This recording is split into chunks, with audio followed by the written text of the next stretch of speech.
Alright, ladies and gentlemen, so we have our final piece in this section of the notes, and it's to determine a quadratic relationship. All the skills that we've just talked about in finding a first difference are necessary, and we'll go one step further. So where we begin is finding those first differences. Yet again, observe that our x values are increasing by 1 again, and for the most part, if it's not linear, we are going to be just increasing by 1 until we get to real-world data. We start to find that first difference. So we can say 4 minus 3, and not too bad, that gives us 1. The next difference, so 7 minus 4, and that gives us 3. Alright, next one, so we have 12 subtract 7, that gives us 5. And finally, 19 subtract 12, and that gives us 7. Well, what can we say here? So here, our first difference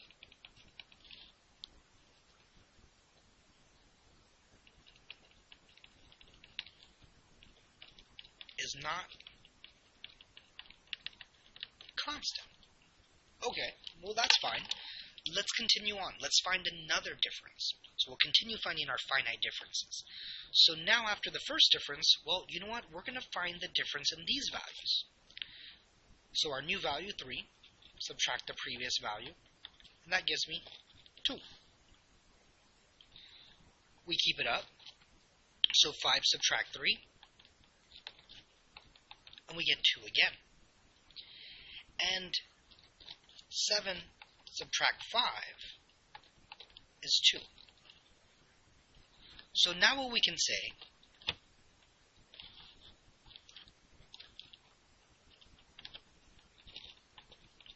our second difference is constant.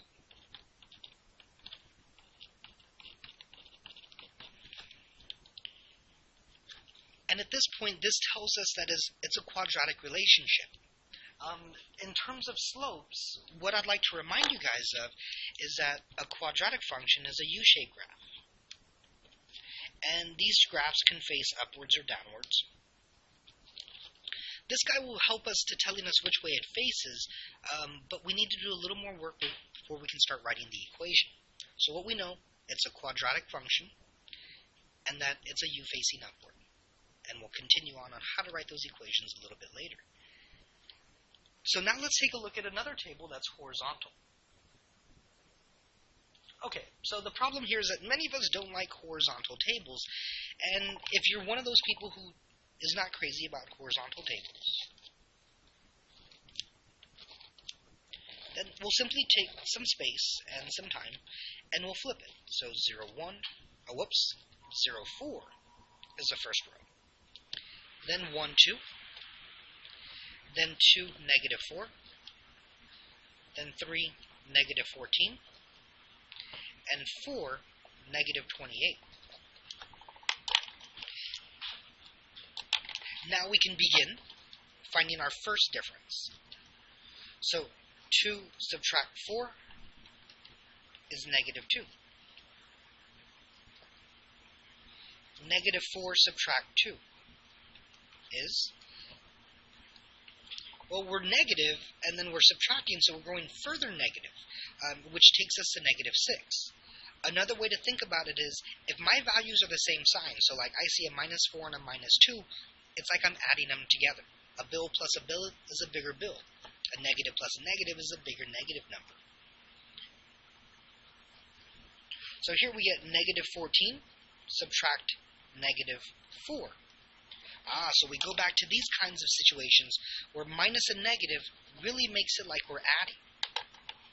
So negative 14 plus 4, the negative is bigger, and the difference between 14 and 4 is 10. One last time, so negative 28, subtract negative 14, negative and negative, so it makes it like we're adding here. The negative is bigger, and the difference between those two values is 14. But the issue now is we're still not seeing a pattern. Let's move on to the second difference. So negative 6 subtract negative 2. So yet again, it's like we're adding here. And negative 6 plus 2 gives us negative 4. So negative 10 minus negative 6. Yet again, now it's like we're adding these values together. The negative's bigger, and the difference between those numbers is 4. Alright, one last time. So negative 14 subtract negative 10. And what we'll find out is it gives us negative 4 again. Yet again, negative and negative makes it like we're adding. The negative's bigger than the positive, and the difference between them is 4. So, to finish this off, to have a quadratic relationship, so now I can state that both of those are quadratic. And I can say this because the second difference is constant and cannot be 0. And there's a special part here that if you kind of look over here at these values, the change between here is 0. So when that's 0, that's actually a linear relationship. And that's why only the second difference can be positive or negative like these two examples here.